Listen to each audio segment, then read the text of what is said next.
Hey, fellas, this is Rome is Burning live stream number. I'm not even sure what number 6, whatever. Whatever. It's me and Gus here in the same room. We got Ivan over here in some undisclosed location. We got Sean and Prince Hubert over here. Thanks for having me. Gonna be just shit posting for a little bit because we have very little prep work. We have some prep work. We have some things general topics we want to cover. Truvada prep? yeah. Take your prep now. Take your prep. Because you're gonna get AIDS. You're gonna get AIDS in this podcast. What's the title? The title right now is Roe versus Wave goodbye to your rights to kill babies. Yeah, I like that. Don't forget the law. Before we get into that, Gus wanted to sit here and waste our time grievously by talking about an awful webcomic he still follows years after he started believing it was any good. Why you gotta put it like that? It's called Questionable Content. Oh. If you've seen the comic where the guy like the tranny is just like oh lean back, he takes his pants off and the guy in the black hair is like you're beautiful. And he's like, and then it kind of that's questionable content. That was like the first instance of questionable content in that whole webcomic too. Because like I read that shit. I read like 1,000 of them, and there was very little anything that was actually questionable in it. It was very like PC. It was there was no racism in it whatsoever. There was no sexism in it. What's questionable about it is like the lack of questionable content. You know what's funny? Art style, maybe? Atheism. No, you know what's funny is the writer, Jeff Jack. Jeff Jock, whatever. In the early days of the comic, he made a couple of like rape and racist jokes. And when the SJW started, good jokes. when they started getting into the comic, and giving him that sweet, Patreon money. He went back and he scrubbed them. Faggot. That's weak. Don't do that. Because then they're gonna find him anyways, right? Of course. Yeah. But the whole suicide arc of that comic, where he just takes a left turn and decides, like, okay, now it's a really depressing, emotional comic about this girl's dad's suicide in front of her. Really? Yeah. Really? The main character. 11 years ago. Like, I don't even know what's going on in this now. It sounds like the Lost arc in Control Alt Delete. Mm-hmm. Like the 4 days of shitty webcomics. No, but the Lost arc of questionable content is definitely the You and Me strip with the tranny getting naked, boy. and then Martin. I'm a woman, you shitlord. Well, that's enough questionable content. Yeah, but on a side note, before we continue, it was funny when Ivan was down here and he was staying with me. We were hanging out. We found out that we grew up on the same webcomics. Like he knew about Nothing Nice to Say. That's a good one. That is a good one. The only great and lost webcomic that existed in that era was one comic called Simulated Comic Product.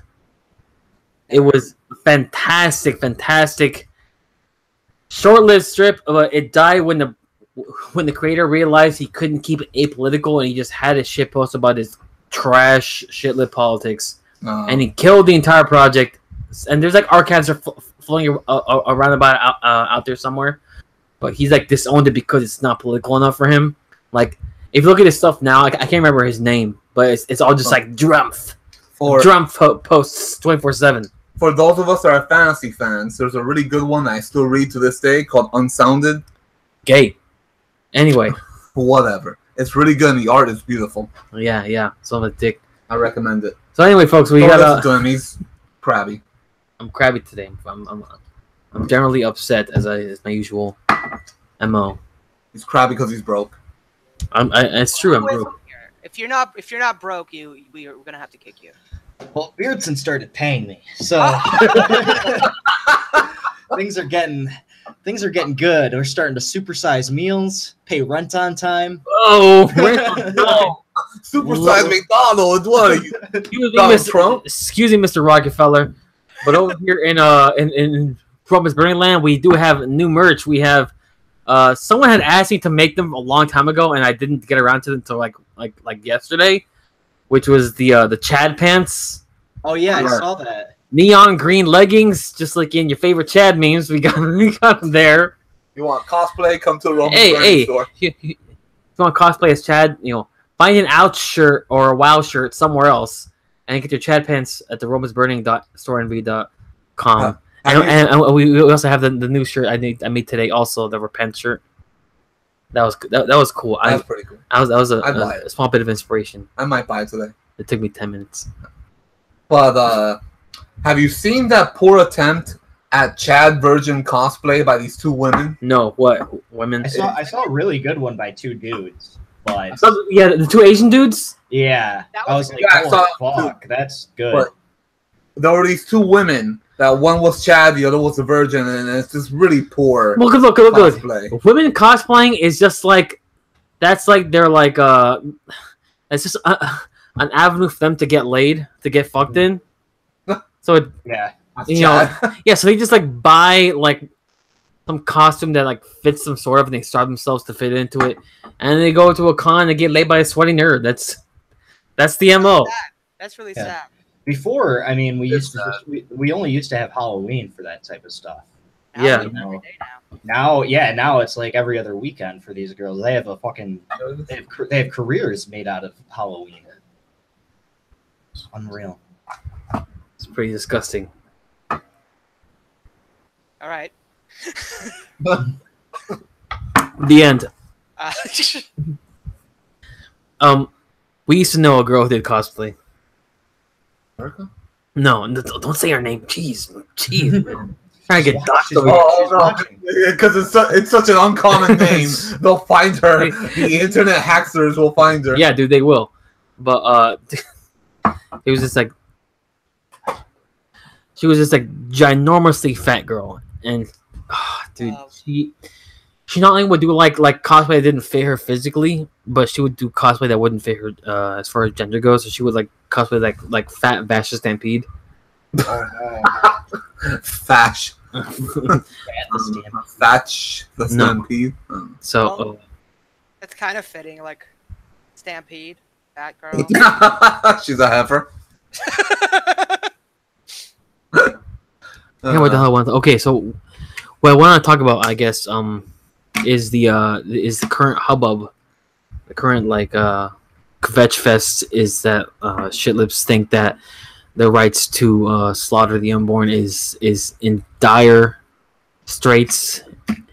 Like any day now, the new Supreme Court pick is gonna just write it away on a whim.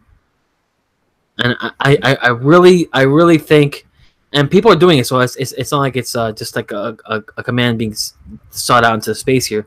I really think it's our job to just inflate this fear as much as possible. Yeah, no, the way they're acting out, they're really looking dumber and dumber every day. So, dude, like there's like a HuffPost articles, and then there's like some other shitty mag that was like talking about how they're gonna have to go back to like back street alley abortions and use coat hangers and stuff. Like, is that what you want us to do? To die? Like, oh my god, I'm so sad about like dead murderers. I'm really I can't help but like many tears about this. You want us to have dangerous armed robberies? Are you joking? Here's the thing: is that it's like they see their own biology as a tyrannical dictator. Yeah, so, the forced birth meme is.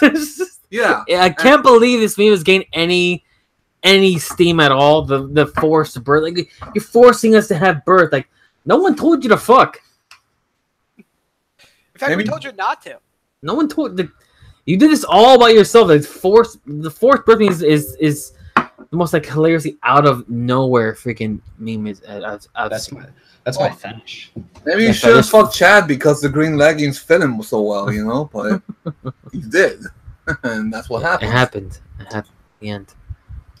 But the hysteria is so out of control. You know that show, The Handmaid's Tale, that they're all really into? They swear if Roe versus Wade becomes repealed, that The Handmaid's Tale will come true. And the next step is we put women into concentration camps and indoctrinate them to be slaves. Mm-hmm. My wife actually started. Okay, it was like my flaw as a man was to fall asleep on a plane, during our honeymoon, because on the Iceland flight, it was a 5-hour flight, and she had the little TV they have on the seat in front of you, and you can like pick a thing to watch, and she's like, "Oh, my shitty friends, watch this trash TV show. I heard it's okay. I better watch an episode of it." And she watched an episode of it, and she's like, "Yeah, I finally saw The Handmaid's Tale."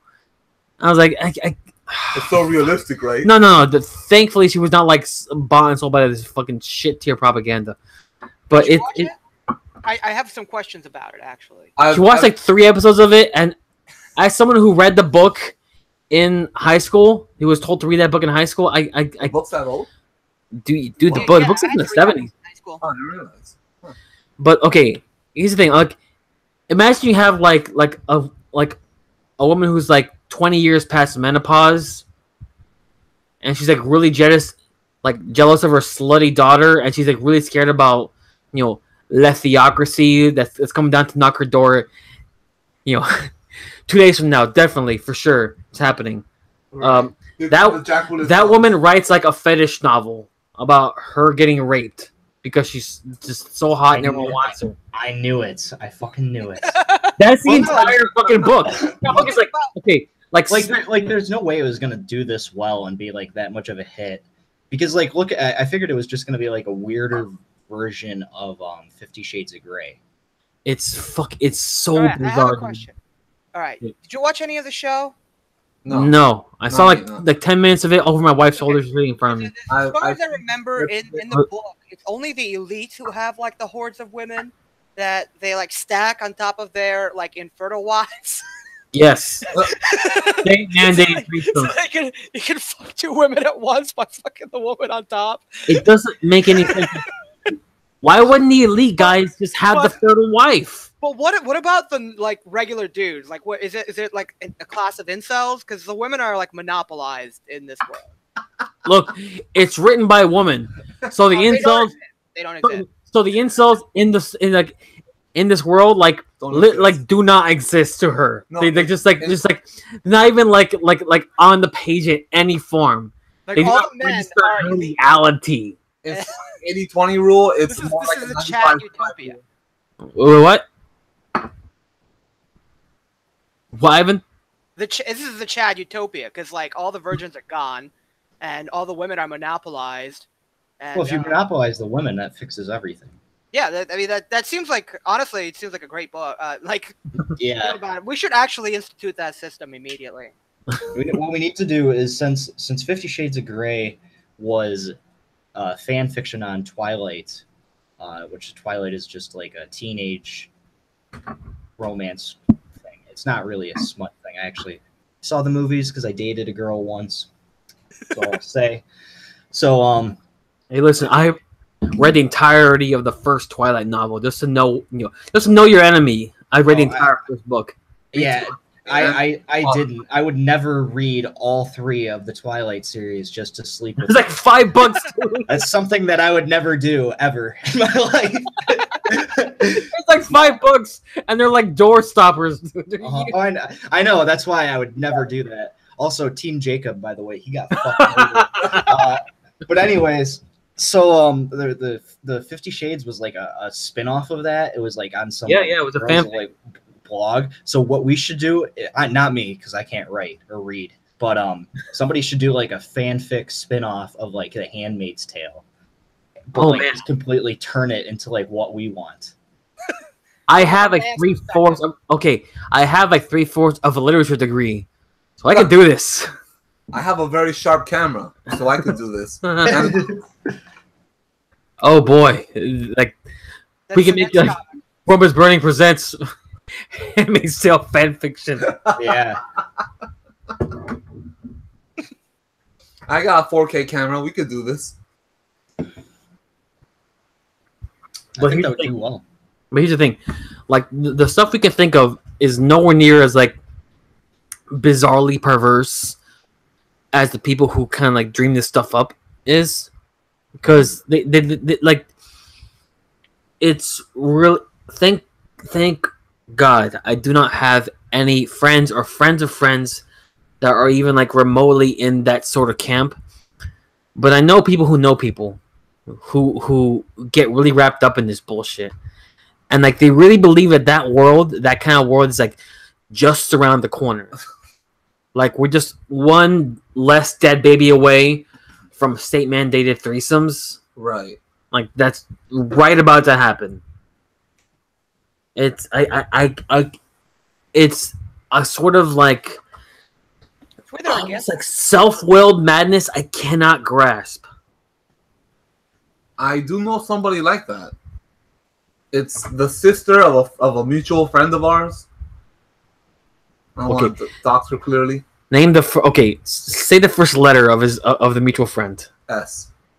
Okay, I know who you're talking about. Okay, so it's the sister of a mutual friend of ours, and she was after the Trump election. She was coming back from Canada, and she was posting on Facebook, telling everyone, "Okay, guys, I'm safe. I'm okay. I'm back in the country. No one stopped me." And I'm here like, lady, you're an American citizen. Like you think you think the jackbooted thugs are gonna stop you at the gate? Like, papers, please.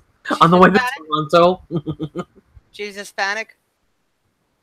Some sort of shit. She's half Hispanic, half white. Oh, so she's white Hispanic. Okay. But yeah, she's fine. So she's all right then, huh? Yeah, she's basically Zimmerman. Half Anglo, I'm saying. Half Anglo, Hispanic white, and half Hispanic. And 100% Mexican. Okay.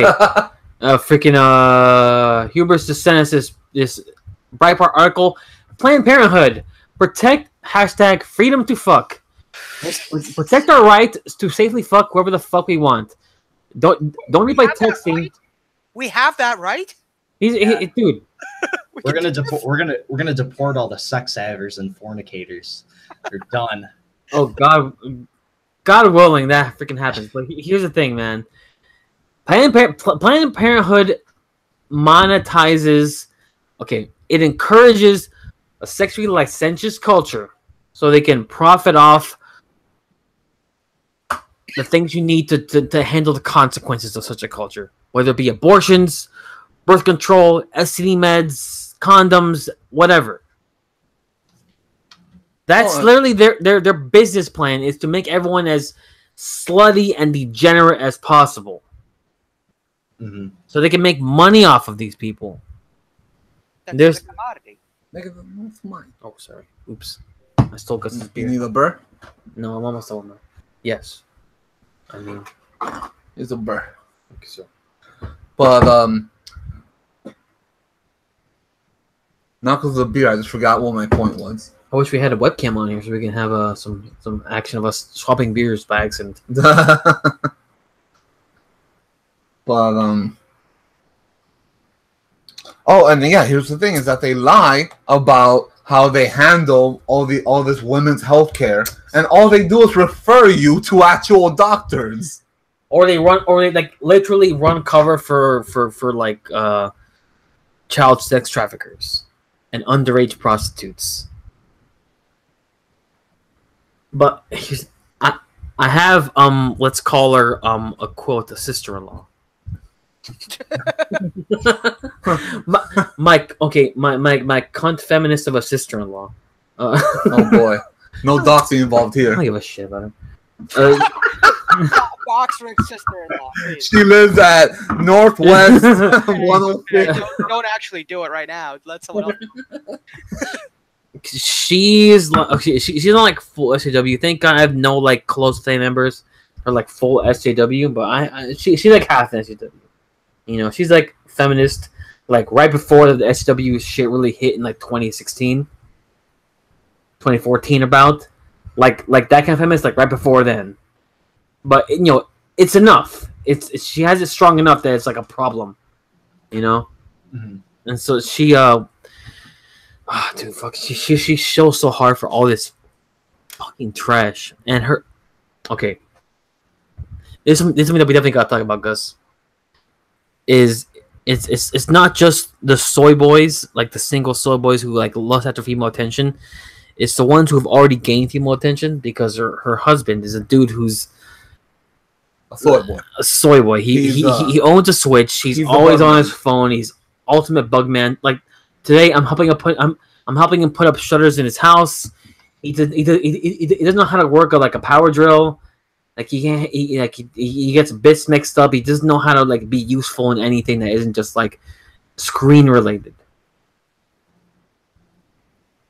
What is to be done about such people besides beatings? Well, Shame. that's why Jordan Peterson is so popular. Because a lot of these people, they just didn't have good father figures. Yeah, that's why he's like, clean your room is like woke, like the ultimate advice for these dudes. It's pretty woke. It's pretty woke. Clean your fucking room. If you're not gonna do it, you're not gonna do it. You're never gonna do it. You're gonna clean your room, but when you see a Jordan Peterson room pic, where he's like, the dude lives in squalor. Oh yeah, like his kitchen. He's like broadcaster for his kitchen. It's pretty nasty. Well, as an enlightened guide to the youth of this world, my room doesn't have to be clean myself. I have interns. They're just not. I have interns to do this. Yeah, I'd love to have interns clean my kitchen. Yeah, that's what I'm trying to go for. Yeah. Peterson's like, we need to get some so they can like clip the sweat and stuff and do some editing. And I'm like, what about like the dishes, laundry? I think big picture here. That's what I'm looking for. Men like our mutual friend, your in-law. Yeah. They haven't had a good masculine figure in their life. His dad is a total like bitch to his mom. His dad is like, okay, I've visited his parents before, and it's like his mom just sits there and would like just like talk nonstop for 2 hours. His dad is just there like in the corner just smiling, hands in his lap like yes, and that's the world he grew up in. That's the world he grew up in, where it says his dad's just like the silent yes man partner to like the domineering wife. Dude, I can't fix that. None of us can fix that. Well, I hate to say it and be a Peterson supporter, but he's one of the people that can fix that. It's that these people they need. I doubt it. I think he's a start, but I don't know if he can actually fix it. I think what needs to be done, honestly, because I thought about this and I talked to it with my roommate, because he's like kind of a recovering shitlib. He's a Redditor. So but like he knows that there's a problem, but like he doesn't know what it is, and I'm not going to tell him it's a certain 2% of the population. Ruin is but you know, he did bring up a good point. Like, you know, if you watch movies or anything that comes out, what like male role models are there? Honestly, like Jordan Peterson's like the closest thing. He's fucking Canadian. That's the real thing. He's Canadian. Yeah, and he's too scared to go get like really hard to get the trannies. Yeah, he's like, I just think I shouldn't be compelled, but I will if you ask me. I shouldn't be compelled to use your pronouns, but if you ask me nicely, I'll do it. Like, no, dude, how about you just say no? I won't fucking do it because you have a dick. Yeah, that's the end. But if not Peterson, then someone else. That's the only solution besides beatings to bugmen. There's the draft. We could reinstate the draft. The draft. Like a Malthusian resource collapse, which people have been saying forever is going to happen. I don't think it's going to happen. Well, my problem with the draft is, sure, if you want to send me to fight for something worthwhile, but you just want to send me to die for Israel. Warriors, dog. Yeah, I'm not. Well, the idea of the draft is like a lot more people will be soldiers, and a lot more will get like mad about like shitty wars and have like officers' revolts, and wars will end. You know, we'll have more coups. You know, all the cool stuff. Okay, look, I'm gonna LARP as like Jack Donovan here, except with like 100% less sodomy, which is what what the Latin Kings and like all these gangs do is they send their dudes into the army, yeah. in the army, the Marines, all these armed forces, so they can learn military tactics and bring them back to the gang. So even though you don't believe in the wars they're doing, like if we can get people who are in that world, to kind of share what they know, I think it's better off than just leaving those tactics in the hands of fucking goddamn clown. Is this okay? Here was the sentence in our link. Is this the world to which we wish to return? And it's a co-hanger, and the co-hanger spells never again. Yeah. The comments. I wish we talked about this more in the sweat. I guess I'm glad I didn't because we can talk about it now. But a lot of the stuff now that because it was earlier this week is coming back to me. But did you guys saw that one tweet? Got like shared like 15,000 times, and they were like taught like women of the nation, like if they come after contraceptives, we're gonna burn this shit down. And like it was just like Yas Queen after like Yas Queen underneath it by like just shitty women that were like they were past menopause too, so they weren't fucking or like even like none of this stuff like mattered to them, and they're talking about not having sex anymore and stuff. Yeah, like a sex strike.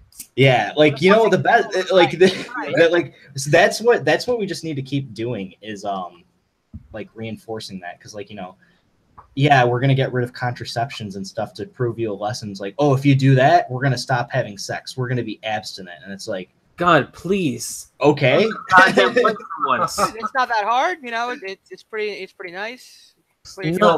Just do it, man. Jeez. So they're admitting that there are transcendental values that surpass sex. Is that what they're admitting? No. The value would be that women get to control everything, basically.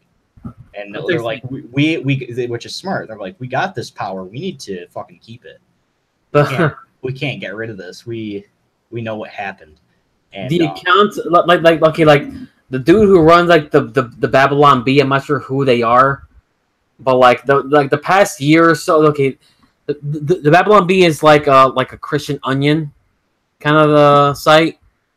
Like they've been killing it the last few months. Like they had a couple like brief, short-lived like SAW phase like headlines, and they got shit on so hard that they like apparently immediately fired whoever the hell was writing those headlines. Because now they're almost like shitlordy. They're what was the recent one they put up that I showed you right now? It was like Shilibus Mourn not being able to kill 60 million babies a year. Yeah, yeah, which is good. I think a lot of those people are going to get more and more shitlordy, not just because it's like a good tactic to like get traffic for your site, like causing an uproar, but these people are probably just like they have to be getting sick of this shit. Like just normies in general are like normies need permission to like, get shitlordy about this shit, man. Mm-hmm. Like people are like everyone has this bullshit idea of civility being like, oh, we have to fucking walk on eggshells around these people. No, you don't, man. These people are. As I posted on Twitter, and I'm sure if you guys are listening to this, you follow me on Twitter or follow us on Twitter or follow Ivan or Pinsubius over here. But like, you see the stuff we post, you see the stuff the people we talk to. Like these aren't really human beings anymore. These are like monsters in human skin. You have abortion nurses like bragging about abortionists, doctors like okay. This one woman said like, oh, the fetus can't scream while we abort because I cut their throat before they can do that. Yeah, an abortion nurse having a tattoo that says "Good women get abortions." These are monsters in human skin. These are not freaking people anymore. Something dark and hideous has taken over them.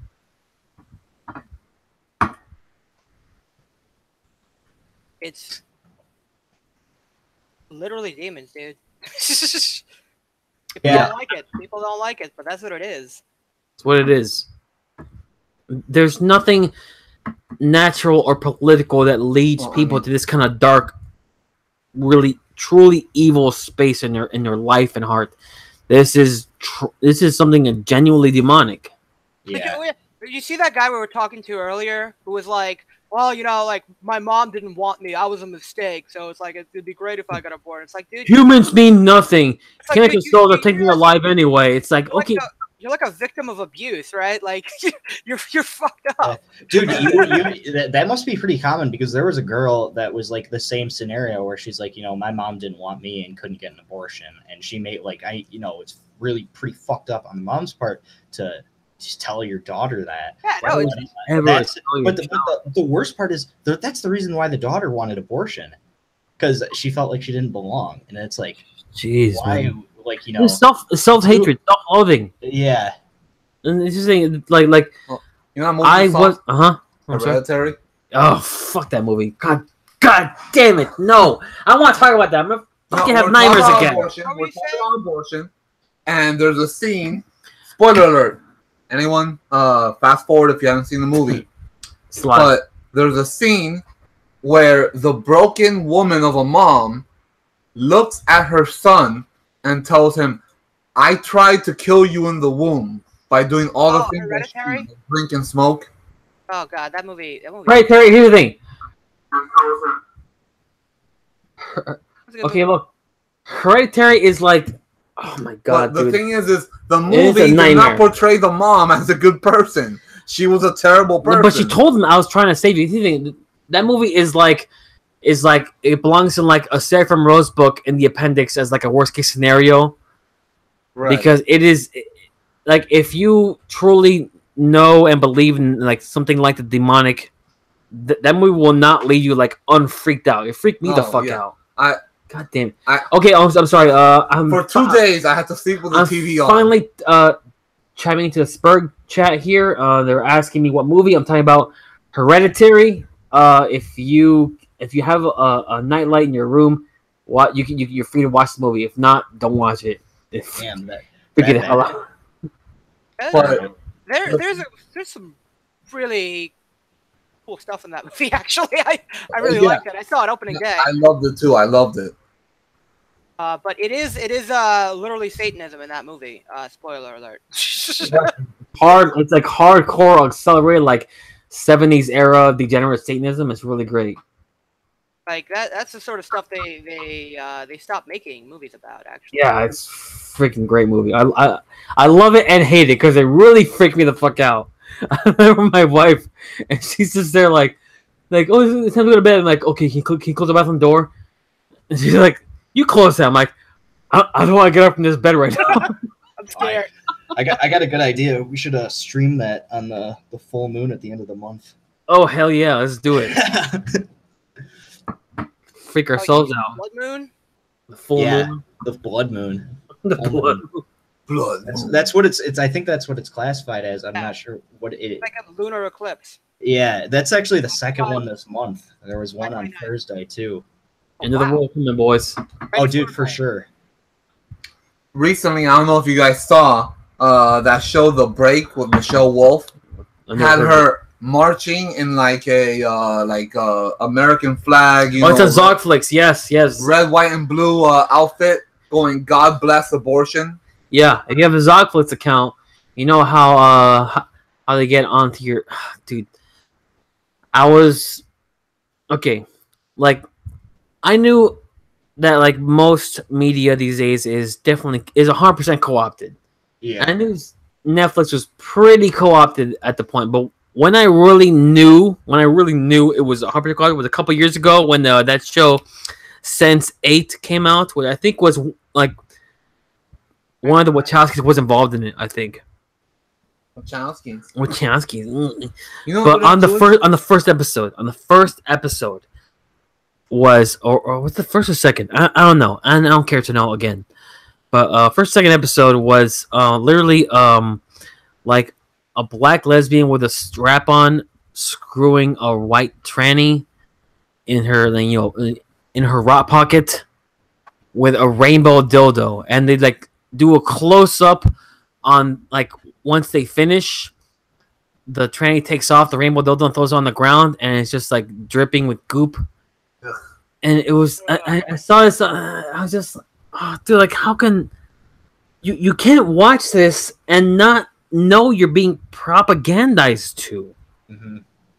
Like there's no subtlety. No, Rick. Subtlety it's all to it organic and natural. Yeah, it's organic. This just happened. We just had these ideas It's just all art. the time. And it's what I was telling a friend of mine who's pretty much a normie, and he's like, it's just whatever, it's just movies.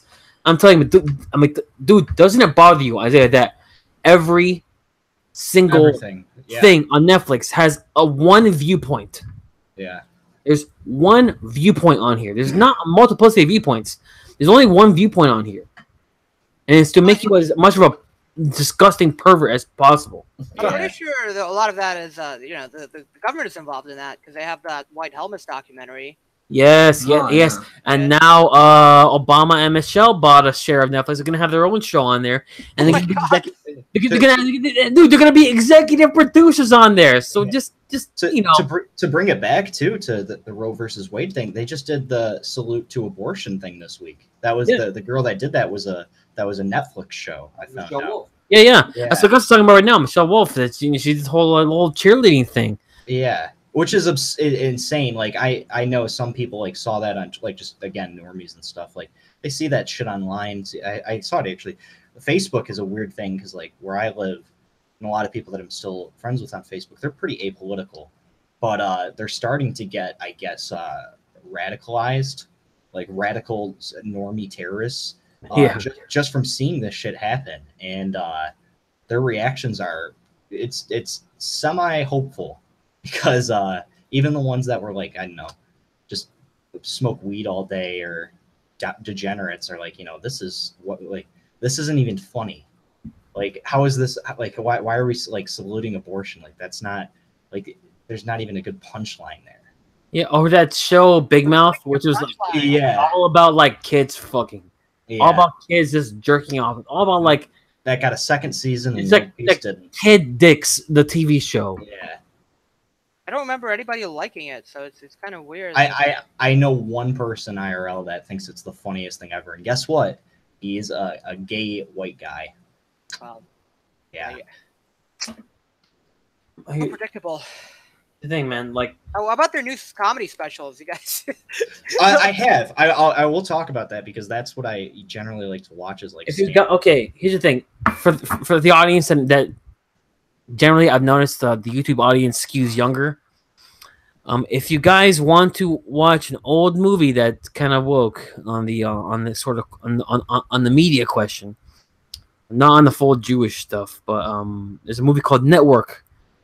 1977. Yeah. Okay, that's perfect. Yeah, that's the one that they have the get angry, get mad thing, right? I want you to get mad. Yeah. Okay. Yeah, that's really good. Fantastic movie. But here's the thing. Yeah. The there's a great point where if you haven't seen the movie, go torrent it right now. Pirate it. I don't believe in copyright. If you haven't, or if you have, whatever, I'll tell you about the movie right now. Is okay? There's a point where the main character Howard Beale is kind of like giving this. He's a newscaster. He's giving his opinion very strongly on the news, or he shouldn't. This is before the era of editorial news, what we're living in now. And hey, sorry guys, our power went out, so I'm on the phone. Oh, sorry, bro. Okay. Let me lower you here. So. All right. Okay. So, okay, sorry. So what happens is there's a point where he is told to push a different message by his corporate manager, let's call him. The owner of the owner of the company, right?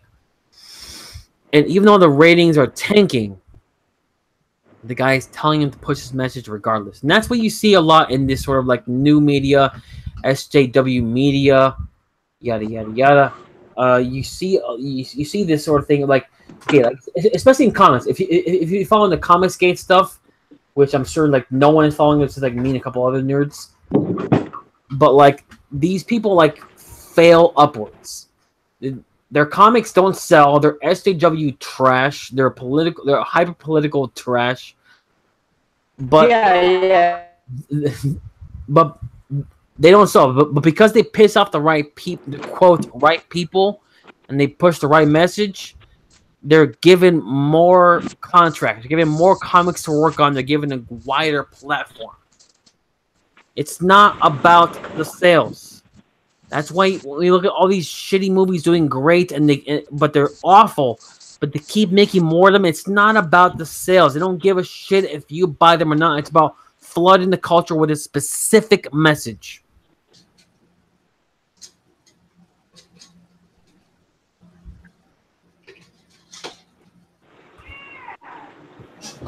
Pretty awful.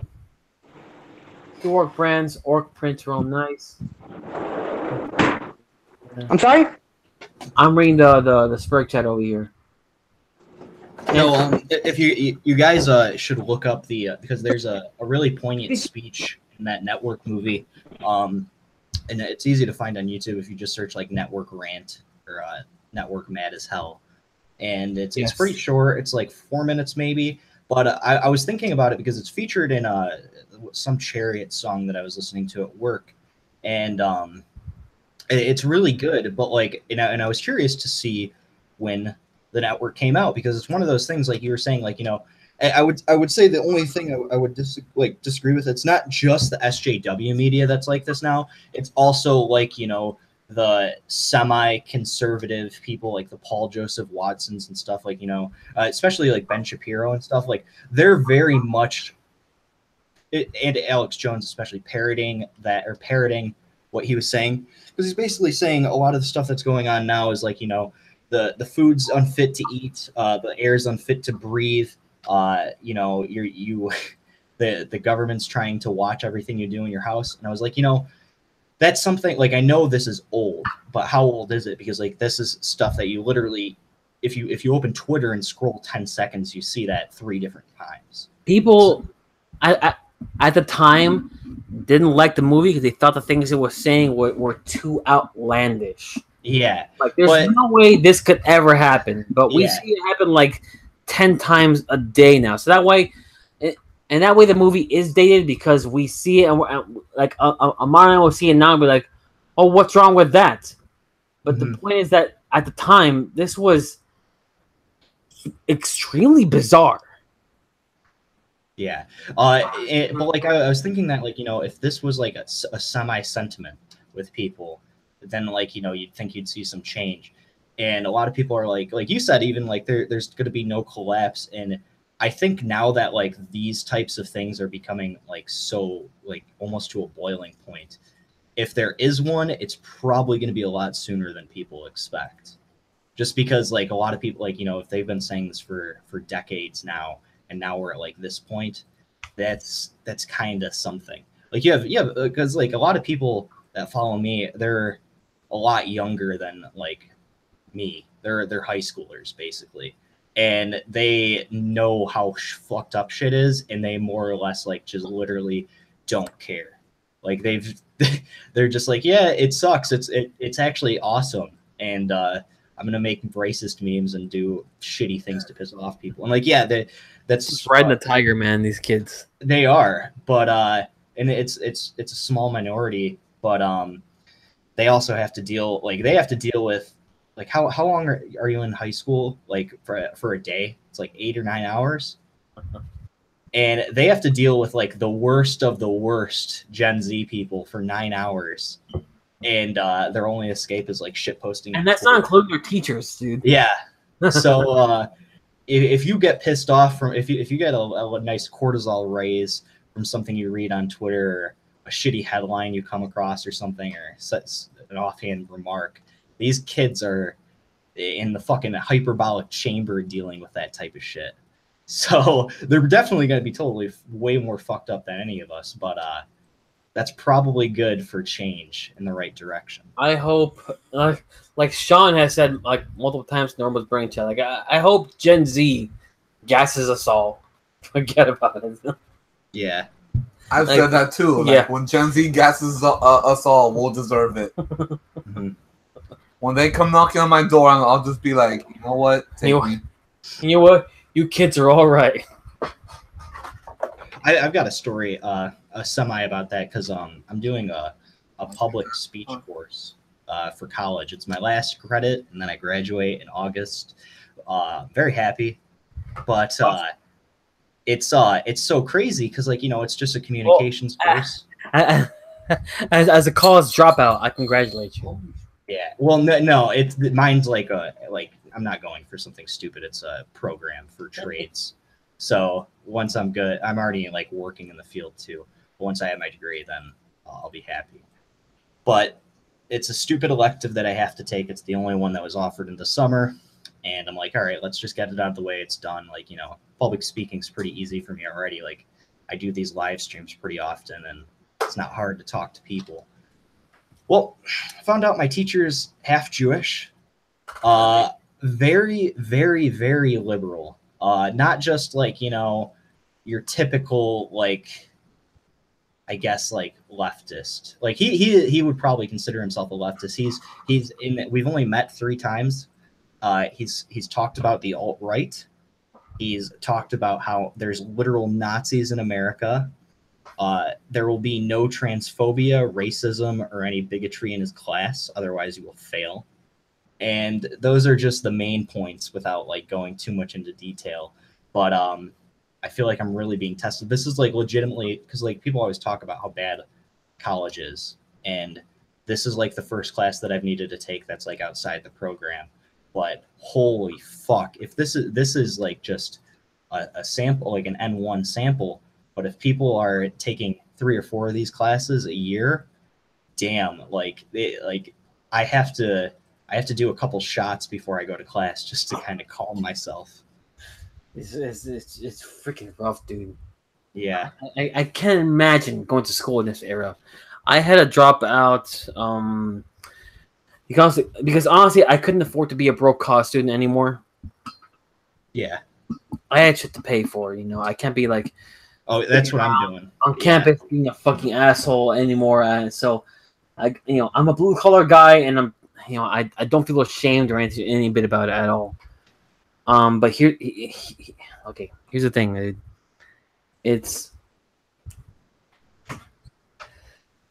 I can't imagine the freaking struggle it is right now to go to these schools and get spoon fed this, because it was bad enough when I was going. When I was in college, I was forced to take a women in a war class, which is a feminist class. Oh yeah, I told Gus about this class, dude. Here's the thing. I had to take this class, and it was. Here's what I was told in this class: I was told that men are so jealous of women's ability to breed that we make war to kind of like to make up for it, because since we can't create anything, we all know how to destroy things. Yeah, I've seen this before. Yeah. I think an entire class with a teacher who taught this and students who believed it.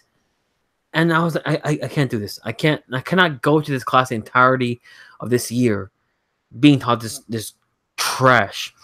And then I had another teacher who I wrote great essays on these novels for. It's a modernist novel class. And I had my concepts, I had my ideas.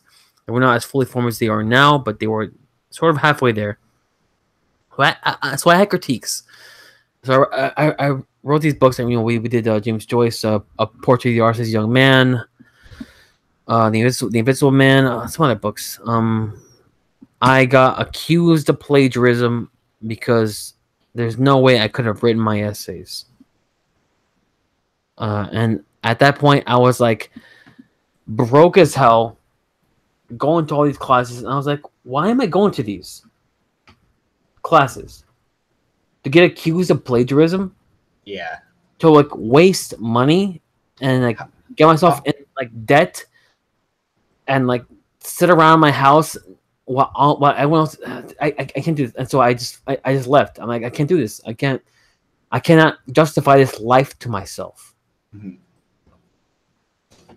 Yeah. How long ago were you in school? Oh man, when did I drop out? 2018 right now. I think the last year I was in school was 2000. Dude, oof. What year was that, Gus? 2010 or so. Like okay, it was like 2008 at the absolute latest. Okay. All right. So, okay, no, like 2006, 2007, that era. Okay, so like before Obama. Before Obama. Over a decade. Yeah. So like I just to paint a picture from what I've seen and judging from other people, because like a woman in war class, like a feminist class, like you're gonna get you it's in the name. Now it's like not even in the name. Like they're so deep and so full of it. It's like you'll get that kind of talk one way or another. Even if it's not the talking point, it's subtle enough that like it's in just about every class now, unless you do a program. Which I would say you're blue collar. You said I'm also blue collar. Do HVAC and construction. Nice. So do that. If you're what's that? I'm doing electrical. Oh yeah, electrical is awesome. If you can do that, I mean, there's a few 17 and 18-year-olds that I kind of gave. I wish, man. Okay. If I ever go back in time, first thing I tell myself is like, dude, drop out now. And go to the Union Hall. Exactly. 100%. Yeah.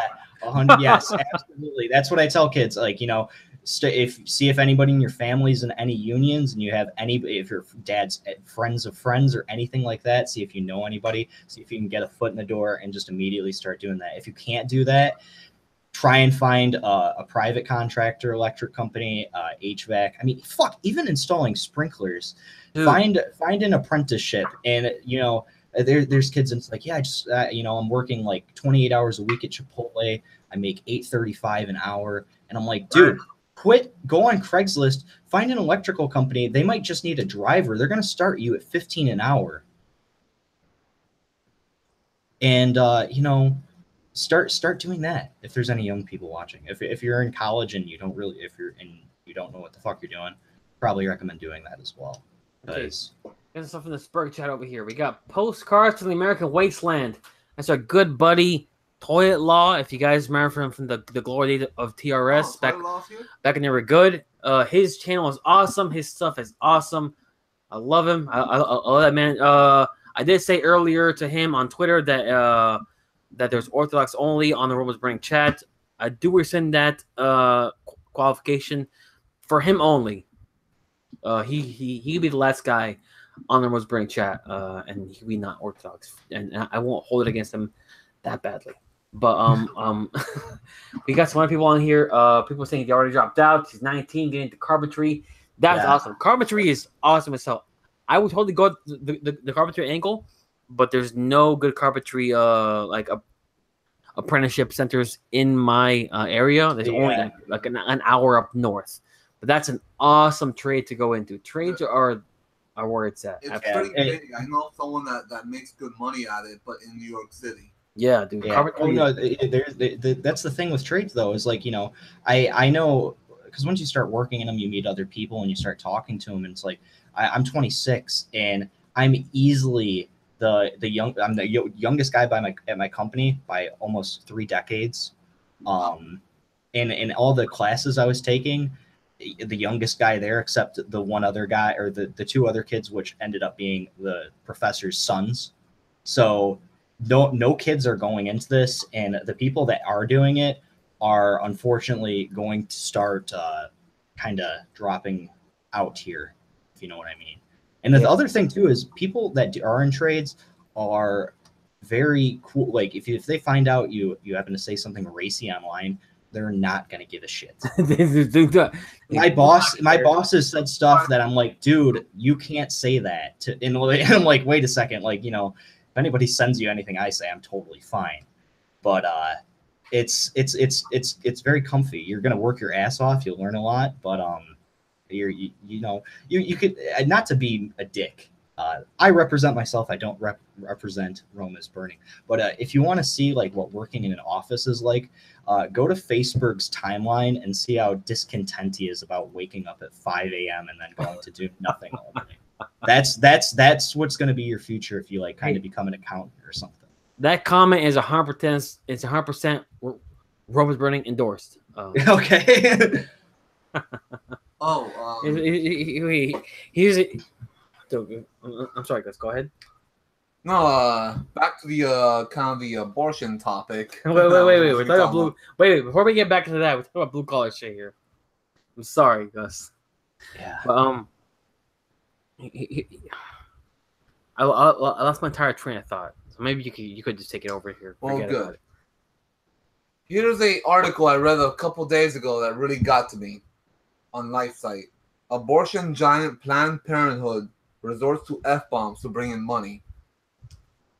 Yeah, if the baby murdering wasn't sending you to hell fast enough, get on the swearing train. And I'm on the Gus train right now, like trying to tone down my swearing, but it's difficult because I've like had a lifetime of swearing behind me. It's not easy. Yeah. It's not easy. It's not easy at all. Trying to cut down it. It's not easy. Okay, I remember now. What was I gonna say?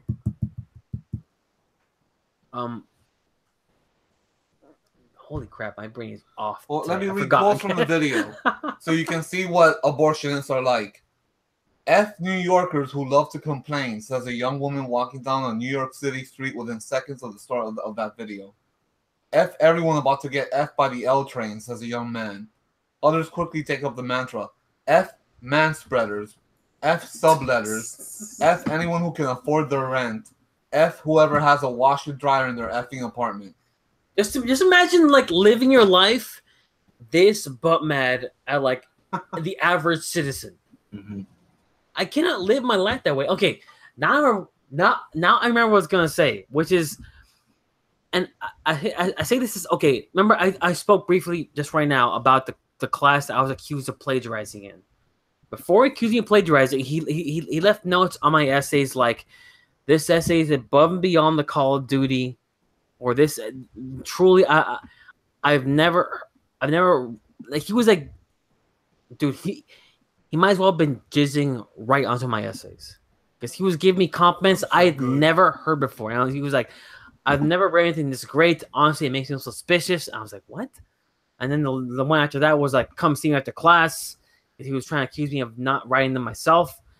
But I'll tell you this, as someone who's had his like his academic performance like blown up in his face, both in a good way and a bad way. But like blown up as in like said it's great, and blown up as in like so great I was accused of plagiarism. And someone who's worked a blue collar job, I'll say this in 100% honesty.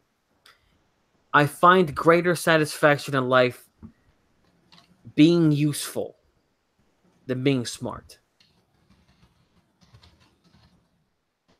That's I think can be the phrase I can wrap it up in a bow nicely enough. Yeah. My friends, like today, my brother-in-law, I got problems with him. He's a hopeless nerd, and he's always on his freaking phone, and he's a goddamn bug man. But he needed my help putting up his shutters, and he called me and my wife's dad. He's a mechanic, so it was me and my father-in-law out there at this dude's house with some drills, some shutters, and we did it all ourselves. We had to pay anyone $3,000 to do this crap. It's more fulfilling to be useful in the world than it is to just be another smarmy dickhead with your stupid fucking degree, dude. Yeah, it's being indispensable is very useful. I mean, really, depending like any trade you end up going into, because I was in like my first year of school. I hadn't even started in the field yet, and stuff like this past summer happened. And over Memorial, even this past Memorial Day, the 3-day weekend, I had the day off on Monday, and it was about 95 or something degrees here in Michigan, and I got 3 phone calls from 2 people that I haven't talked to since 2010 when I graduated high school, and one from like an old coworker because their ACs went out. and all pretty easy fixes. I ended up making like $350 for about 2 hours of work that day, and it's so nice. It's annoying to kind of always like have to be like that, but like, you know, they're kind of indebted to you. You become pretty popular, and like if any of you want to go like, you know, a political route, becoming like a community person is a really nice thing. Like, you know, if anyone from your church needs help or anything, or your church needs help, and they're like, hey, you said you work in AC, can you do plumbing as well? Like, well, yeah, I can. And you like fix a toilet. It's like, you know, yeah, it's a lot better than being like, hey, you're really good at Excel, right? You'd be surprised how few people know how to fix a toilet in their house. Dude. Oh yeah, I'm not a blue collar guy at all, but I fixed two toilets in my house by myself. And I was like, I am man. Oh yeah. Gus is not competent when it comes to this stuff. You know, he's not like hopeless or anything like that. Yeah. You know, his work is camera stuff. But you know, he's not like someone with like, oh, Gus can't do it. Gus doesn't know his way around a screwdriver. Well, you can kind of see the people that are kind of like that, and it's kind of sad too, because like, you know, I grew up and my dad was a welder, so I've always been around it. But you know, I went to some of my upper class friends' houses and stuff, and they have people over like, oh yeah, they're redoing the sink, and my dad was a computer engineer. And he came to the U.S. with that job. You know, I'm a spig. You know, Oh, hey. Make no secret of it. Can you guys hear me? Yeah, I can hear you. What's up, Ivan? Oh man, massive thunderstorm. Power went out at my house, so I went out for a drive. Okay, I was saying that, like, you know, my dad came to the country with you know, his knowledge under his belt as a computer engineer. And eventually that, you know, he came to the country under those auspices, you know, as an immigrant. I don't really give a shit who knows that, you know, I'm a spick. I don't make no secret about it. But what happened was, you know, that job was eventually shipped to India. Okay, let me tell you what you cannot ship to India. You cannot ship local skilled labor to India. That's the truth about it. You cannot ship local skilled labor to a foreign country. well, that's why they want like immigrants, right? Although we're not getting skilled labor, we're just getting laborers. Yeah. So, Comments here. Well, that's what they do H-1Bs for. Is that they get the skilled people from India using H-1B. Yeah. We got. Is it funny that they're outsourcing like paralegals now for like all these like Indian firms? So that like lawyers don't even need to hire like local paralegals anymore to do all their filing for them. Somebody could do it in a. Hey. Ivan. What's up? There's some comments on here. We got someone telling us bug people are like this. They lose their souls to their corporate master and live as soulless drones. They can run Microsoft Office A-OK, but cannot change a light bulb. A CS major. That's Nick Salvador. Thank you, Nick. Men are meant to fix. It's fulfilling. That's true. Yeah. Being useful is fulfilling. Absolutely. One weird thing that I've noticed about getting older, I'm not sure when it happened, but you know, you guys hate shopping. I'm pretty sure. I'm sorry, Sean. Yeah. A comment from Postcard American Wasteland Joy Law. He's saying, show a millennial a soccer wrench, he'll ask where the lube goes. Yeah. No, millennials don't know how to use tools. But that's what I was gonna say. Is like, I'm not sure when it happened, but like getting older, going to Home Depot is a fun time now. I love it, dude. It's a dangerous thing, but Your wallet, yeah. Yeah, exactly. Well, I got a company card now, so I'm like, nice. Yeah, it's real nice. But yeah, that's like been the weirdest thing about growing up. But yeah, like, you know, I've had neighbors come over. They don't even have like hammers or stuff. Like, it's the weirdest thing. Like, I was so glad. Like, I visited my bird like during my honeymoon. I stayed there for a few days before I went to Europe with during the honeymoon, and I went to his place. I opened his closet up. I was looking for a towel. and I found some tools there. I was like, oh, Carlos, I'm so glad you're not a piece of shit. Some basic shit there, hammer, screwdrivers, nails. I'm like, oh, thank God. You have some form of. You're not a totally incompetent fucking bug man.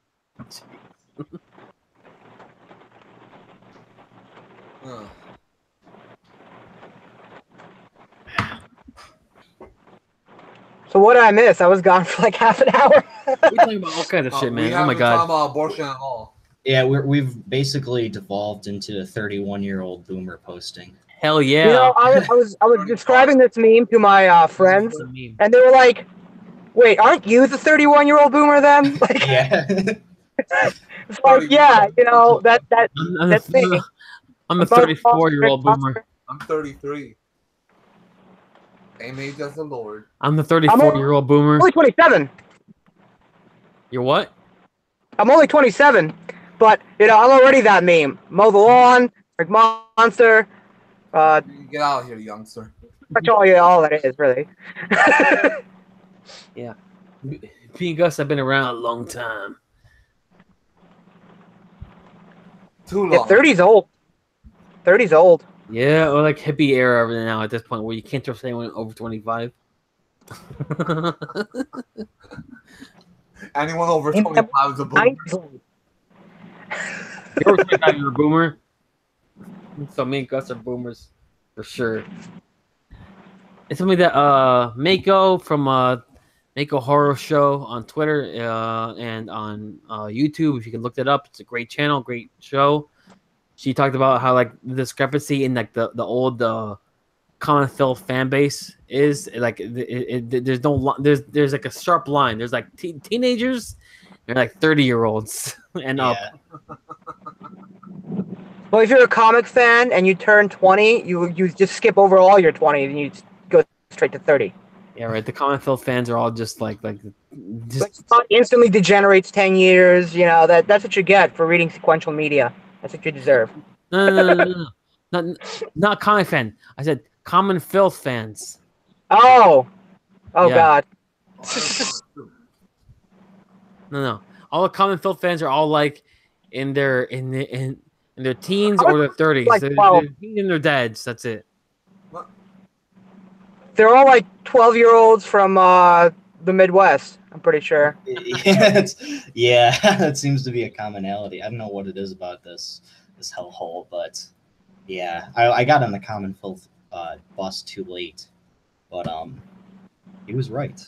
I listened to good old CF from like episode 28 onwards. I was building a canoe, and I sent the pictures. I was building a canoe, and I was looking for a podcast I could just keep playing. I had like good, decent amount of episodes. I picked his just at random. Someone said it was good, and I couldn't press pause on it because my hands are full of like boat epoxy as I was building this canoe. So I had like a full day of like 20 episodes of Common Filth just like blaring in my ears. It changed me as a man. Yeah. And you know, I will still credit Common Filth Radio Project as like a major influence in my life. Even though he has a lot of flaws, you know, he had problems, and you know, he's doing his own thing. He won't even talk to me anymore, which is very sad because you know I really respect the dude. Yeah, he was smart to kind of get away from all this shit, honestly. It's awful, but he was great. I mean, his project as an art project is really interesting because it was sort of secular, sort of like not really explicitly religious, but like around episode 40 or 50, he starts getting more religious and he's like, hey, yeah, all this horrible shit I've been showing you, it's evil and evil makes no sense without a God. Mm-hmm. And you're like, what? And next thing you know, 1 year later, I'm in church. I'm just like, this makes 100% more sense. 1 year later, we're all in church. We're all in church. The entire Roman burning crew got converted to Orthodoxy in mass. I didn't need no converting. Yeah, you were born. We appropriated your culture. The brown man appropriating the white man's culture. Slavic culture. Is he really white? I mean, He's pseudo white, off white. Are Slavs really white? You guys are not white, okay? I've seen you guys. You guys are not white. He's pretty white. What? Whiter than you, Habib? No, dude. No, I have a red beard. Sorry, I couldn't hear you over my tacos and and hot sauce. My wife was like, who is this Ivan guy, and why isn't he dressed for the wedding?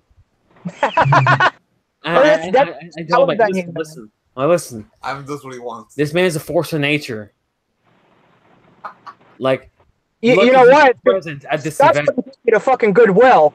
I was like, Gus, take me to Goodwill all fucking day. I want to buy something for the wedding. Never happened. We went all over the place. We got him a tuxedo. Orkran had to go in like the same clothes he got on the plane with. Gus, here's the thing, Ivan, you're lucky. You know why? Because even with those clothes and like every picture book that we printed for our parents, you like no matter what picture we choose, in the end you picture prominently. Like that's right. That was the Orkran brand wedding. One instance of Ivan in there. Like that's how he is. And somehow nobody taped me doing karaoke. There's that no one. Oh my god! Lost to time is Ivan doing karaoke, completely like incoherent, screaming, living on a prayer. No one recorded that. It was everybody who was at the freaking wedding. You recorded nobody. I think I was peeing when that happened. No, dude, I forced you onto the stage. You were really drunk, but yeah. Wait, you guys got muted. Hello. I'm sorry. Hey. Yeah, I went above and beyond the Call of Duty trying to search for that freaking audio. The closest I had was my brother filming a video with my sister, talking for like 10 seconds, and you could hear you in the background vaguely. But that's it. I can't release a video and not like dox my brother and my sister. So I didn't do it. But that's it. Like right in the background, that's really funny. Okay, just imagine just like Ivan is like not even singing, just like screaming. It was Don't Stop Believing. No, wait, no, Jovi. It was wait. Journey. It was Journey. Yeah, it was Journey. Oh, okay. Journey. Just a city boy. He's just like, just a city boy. That's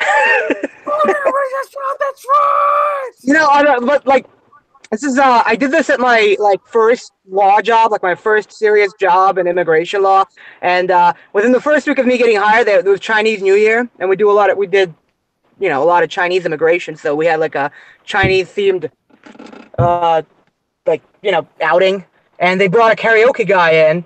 And I was just like, okay, this is how I'm going to introduce myself to the entire workplace. I started off by doing Fortunate Son by Creedence, and did the same thing, just sort of screamed it into the mic. and the thing is, they all loved it. They were like, wow, that was something. We didn't expect that when we hired you. It was awesome. Great introduction. Good shit. It will live in legend as we'll just live in legend forever. Oh yeah, one time I did karaoke. It's the same karaoke guy. It was the only one in Ithaca, I'm pretty sure. But got a bunch of guys. We did The Age of Aquarius, and none of us knew the song. Like we heard it once on 40-Year-Old Virgin, like 6 years ago, and we were like, yeah, let's do that song. And we did literally the worst karaoke that bar has ever seen. Came outside, and the bouncer was like, "Hey, oh man, that was the worst karaoke ever. I've been a bouncer here all year. Here every karaoke night. That was the worst one." I was just like, hell yeah, dude, thanks. Do you mean best? That's what I said. He's like, no. And I did say that, and he goes, no. Very emphatically. Oh man, crap, dude! It was over the top, dude. It was incredibly freaking over the top, and nobody recorded. It's just it lives in legend only. perfect. That's like all of my best tweets were deleted long ago. All of my best accounts have You had gone. Ivan, he had a Sean and Hector like asking about it. Like, dude, you want to see what the fuck happened up there? And Sean's just like, yeah, it was Ivan. He just took over the mic. He was a real dick about it. I was like, Sean, you're lucky. You are lucky to be witness to this.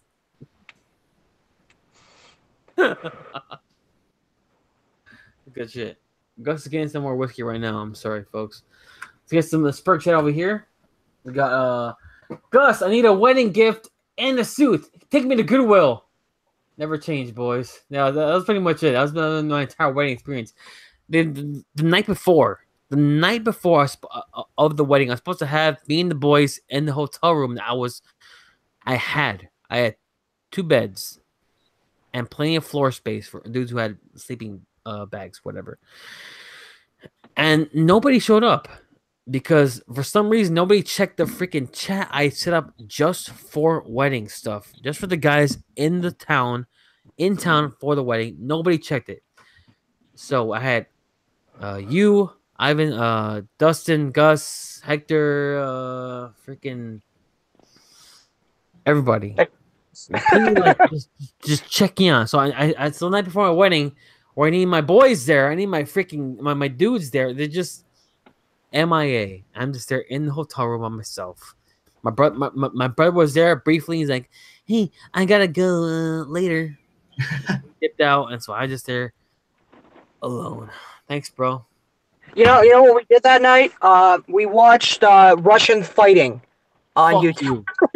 I remember that. We just watched Russians fighting, Russians crashing cars, just a lot of Russian violence. Bones in the chat says you should go back to where you had the wedding and replicate the performance like that episode of Friends. Come down here, Ivan. You can stay with me.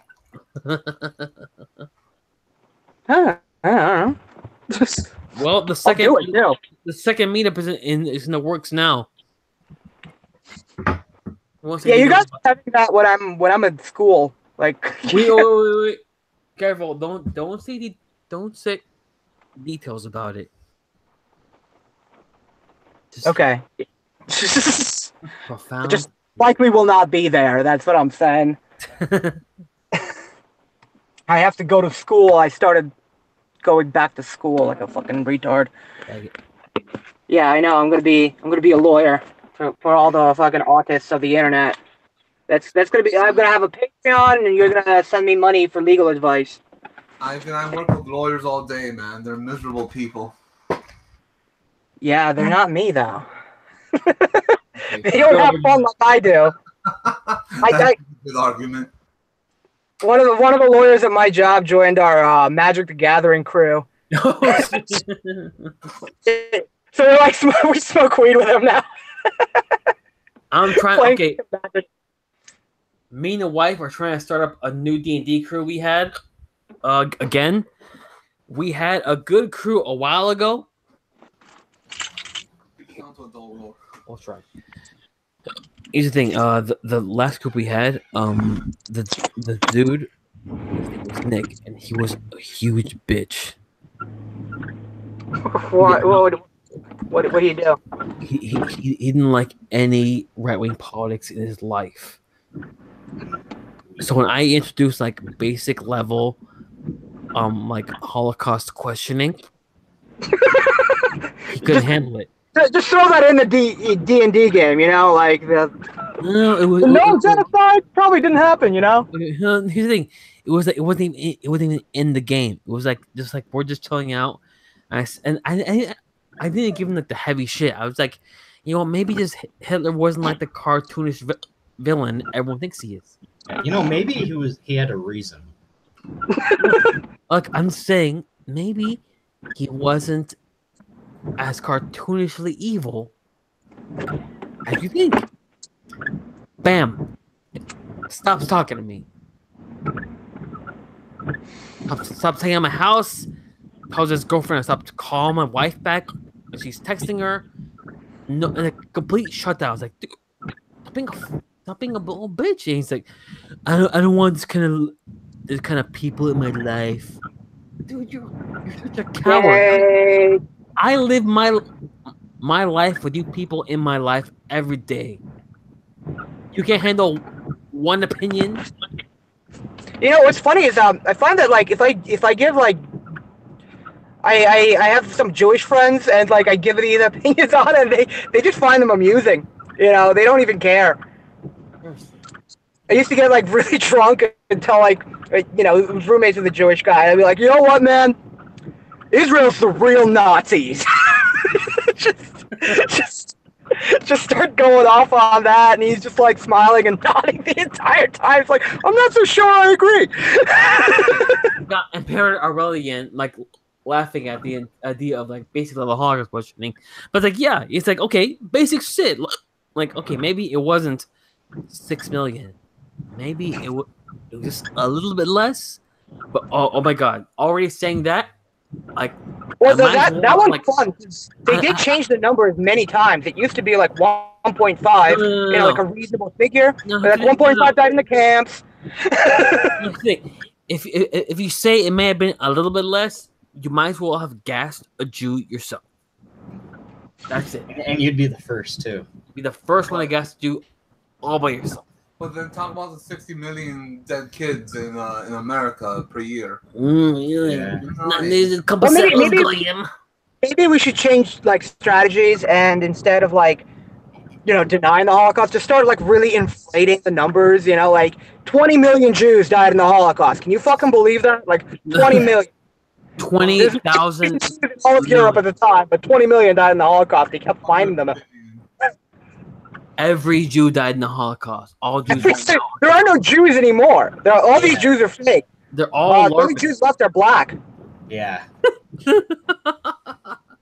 Only the black Jews survived because they're the true Jews. The black Israelites are the real Jews right now. But you want to? I live like by a lot of Hasids, and one of the funniest things about Hasids is like they're the most Jewish, but they also think the Holocaust was like a good thing. Like they're like the Westboro Baptist. Like God hates not faithful Jews. They deserved it. Like didn't follow the law. Now they're dead. And they hate Israel too. It's like you don't want to live near these people, but they're super red pilled. That's right. Like if you want to learn about the ethno state, like how to operate that, just look at like how Hasidic Jews live. That's the best idea. That's how you do the Benedict option. Oh yeah, live stream. Well, I think we're gonna call it a night here, folks. It was fun. Thank you for having me. Thank you for being here. In our massive shitpost session. Thank you, Sean. Let's okay. Before we close out, let's read some last comments over here. Excuse me. That was something. Yeah, done. No, Shuffles Cars karaoke. That sounds like it was a fun wedding. It was a awesome wedding. It was great. I love my wife very much. You should go back to it. I read that one. Guys are a bunch of nerds. That's true. 100%. That's right. That's fair. Right. Hitler was an alien. His last name was Shekelwitz. He was Jewish himself, for fuck's sake. Thanks for the stream, fellas. God bless. If it was just Charlie Chaplin, funnier though. Ever seen some of these 3 garages at upscale houses? Not a tool in them. It's strange. Yes. As someone who worked in DirecTV for 3 years, I've seen these houses where they have like giant garages. All they have in them is just trash. Do they even have? Let me ask. Do they even have a lawnmower? Yes, but it's only used by the guy they paid the mow. Okay, a lot of the ones that I've seen, they don't even have that. They just it's the imported labor's job. That's the help. Yeah. You know, I work in a foreclosure, and really feeling like how that 2007 crisis really hit a lot of minorities, and like how Hispanics live by the amount of tenants listed on the foreclosure judgment. They always have about 20, like 20 Hernandezes, 20. Yeah.